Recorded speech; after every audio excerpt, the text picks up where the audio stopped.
Herkese merhaba, Çiçekli Mutfağım kanalına hoş geldiniz.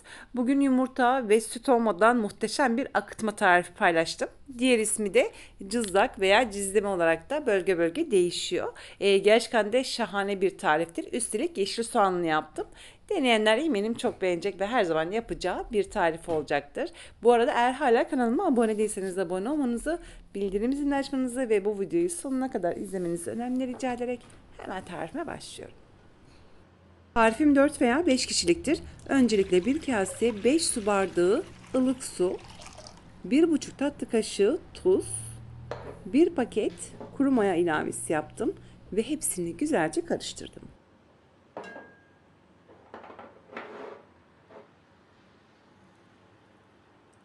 Eğer kuru maya kullanmak istemiyorsanız tabii ki de yaş maya kullanabilirsiniz. Çeyrekten birazcık fazla yaş maya yeterli olacaktır.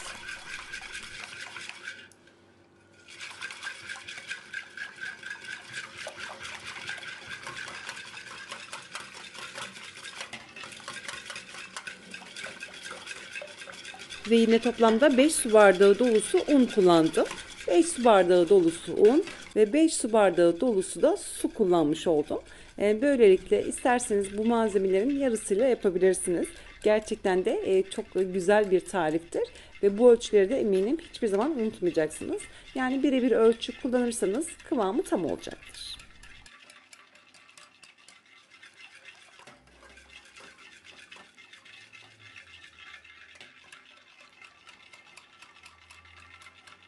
Buradaki en önemli püf noktası lütfen unu yavaş yavaş verelim ve diğer taraftan da karıştırmaya devam edelim.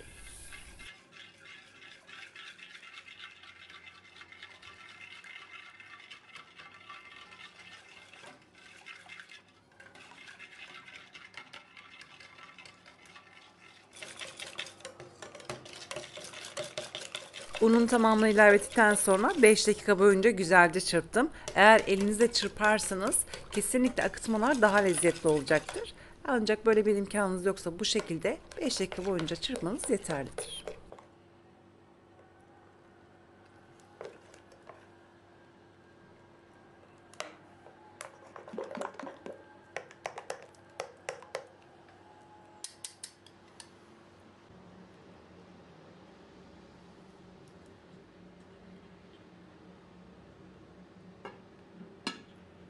Hamur artık hazır. Üstünü kapatıp yaklaşık olarak 1 saat boyunca dinlendireceğim.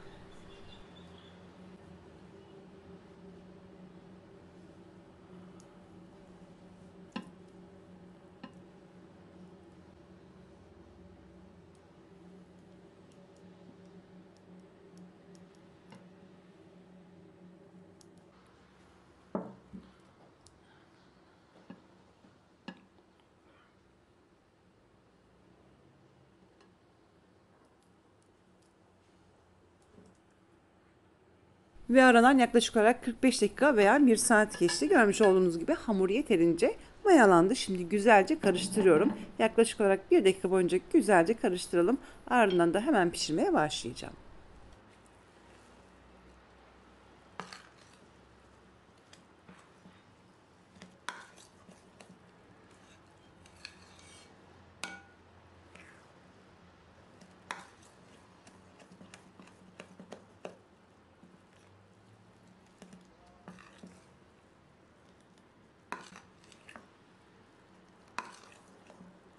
Toplamda bir demet yeşil soğan kullandım.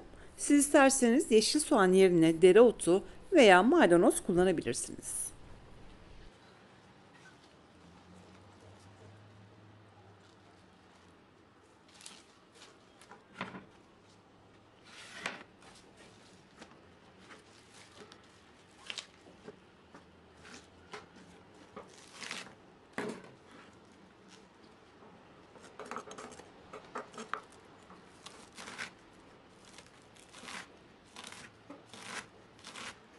Mutlaka bu şekilde ince ince doğrayalım. Ne kadar çok ince doğrarsak tek hamlede o kadar lezzetli olacaktır.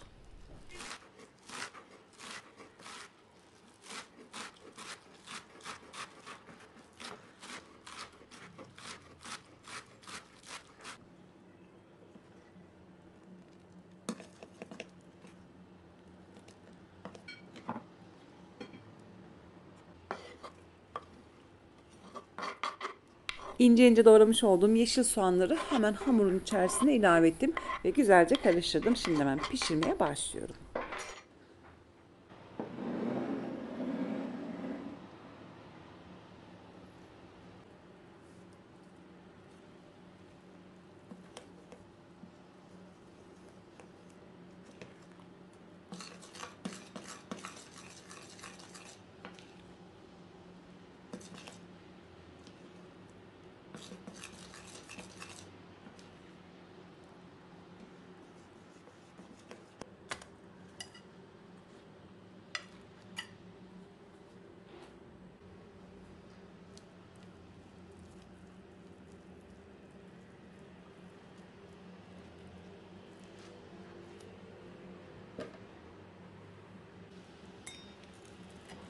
Hemen hızlı bir şekilde nasıl pişirdiğimi de göstermek istiyorum. Öncelikle krep tavasını çok güzel bir şekilde ısıttım. Ardından da hemen hamurundan döktüm. Çok yüksek ateşte olmayacak, çok da kısık ateşte olmayacak. Kısık ateşten birazcık yüksek ayarda altının tamamen pişmesini bekledim. Ardından bu şekilde ters çevirdim.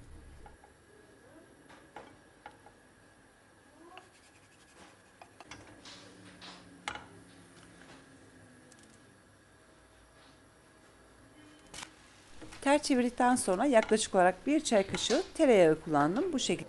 Tereyağı olmazsa olmazıdır. Bu akıtma, diğer adıyla da cizleme. En önemli püf noktası tereyağıdır. Gerçekten de çok büyük bir lezzet katıyordur. Yani tereyağı olmazsa olmazıdır. Ve bir miktarda peynir ilavesi yaptım. Şimdi altının tamamen pişmesini bekliyorum.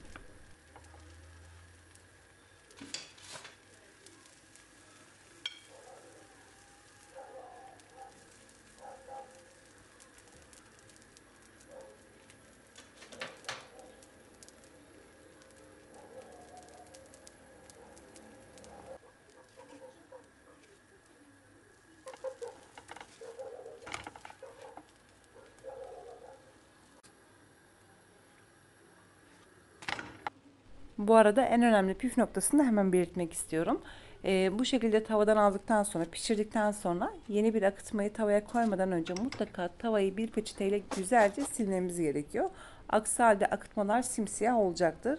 Bu en önemli püf noktasıdır. Alttaki kızarana kadar zaten peynirler de yumuşayacaktır. Biraz sonra ikiye katlayacağım. Böylelikle hemen servis edebilirsiniz. Yapımı da çok basit. Gerçekten de çok lezzetli bir tarif. Bakın bu şekilde kolaylıkla ikiye katladım. Eğer dediğim gibi yeterince kızarmadığını düşünüyorsanız sert çevirebilirsiniz. Biraz daha kızartabilirsiniz. Bir kaşıkla bu şekilde uçlarını bastırırsanız birbirine tamamen yapışacaktır.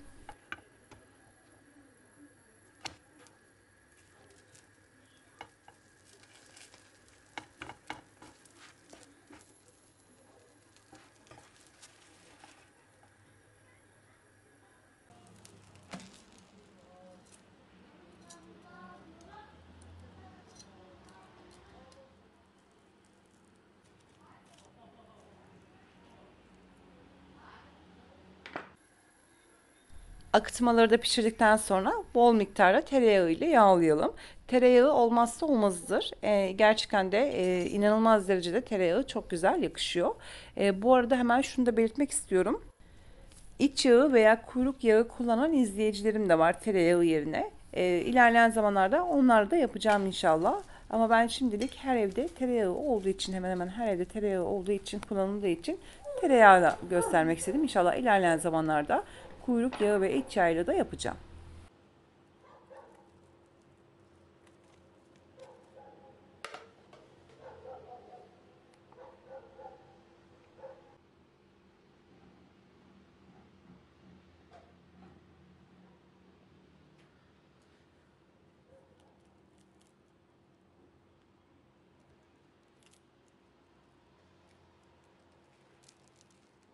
Ve artık servise hazırdır. Görmüş olduğunuz gibi yeşil soğanlı akıtmalar muhteşem oldu. Toplamda 11 tane çıktı ama bu kadar gösterebildim.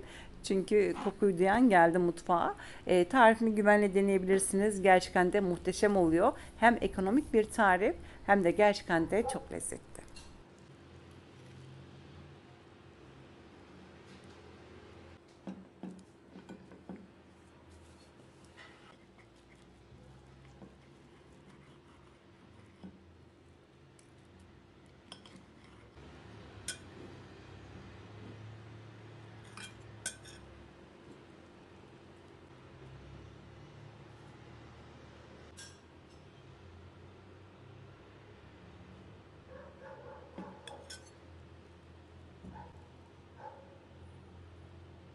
Malzemelerin bütün detaylarını açıklama kısmına hepsini tek tek yazacağım. Böylelikle bir videomun daha sonuna geldik. Umarım bu videoyu beğenmişsinizdir. Sizlerden gelecek olan mesajları bekleyerek şimdilik vedalaşıyorum. Yarın yeni videomda tekrar görüşmek dileğiyle. Şimdilik hoşça kalın.